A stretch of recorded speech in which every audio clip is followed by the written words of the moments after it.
Dito kami mag-i-stay, guys.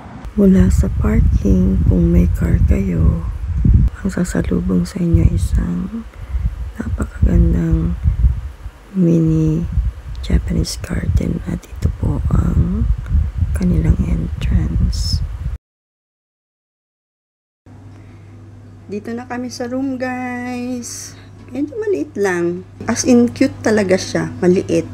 Pero, pwede na rin kasi nung time na nagbo-book kami, talagang hirap humanap ng booking dahil late na nga talaga, peak season na kasi. Kaya ito yung nakita namin na sa tingin ko medyo okay. Hindi nga lang tanaw yung Mount Fuji talaga. Gaya nitong room namin, ang tanaw lang yung rear side yata ng hotel. Sumilip lang yung Mount Fuji. Akala ko kasi kitang-kita siya. Normally naman, pagka ganyan, nagbo-book kayo online. Akala nyo kung ano yung nasa picture, yun na talaga. Pero, hindi mo talaga may expect na yun na talaga. Kasi, syempre, sa bawat picture naman talagang pinapaganda nila. Para nga naman maengganyo ang mga customers. Pero, actually, not bad naman siya. Maganda yung sa labas, yung garden nila. At, Instagrammable, friendly din. At sa tabi nun, merong yakiniku, parang sanggipsal sa atin.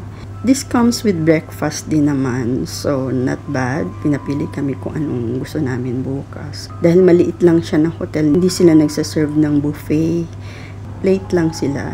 Siguro nga dahil hindi malaking hotel, so plate lang talaga sila. Ayan, itutour ko kayo. So ito guys, itong room namin. Medyo cute siya, maliit lang. Ayan, swak lang kasi sa budget. Pero mahal na rin siya, kaya lang peak season nga. So, ito yung door. Ito yung kanilang CR. Meron naman siyang bathtub o furobak kung tawagin. Twin bed. Ayan. Ganyan lang siya guys. Simple lang. Maliit lang siya. Ayan. So, again, babalikan ko kayo guys for more happenings sa aming Japan's Summer Escapade 2024. Thanks for watching. Bye!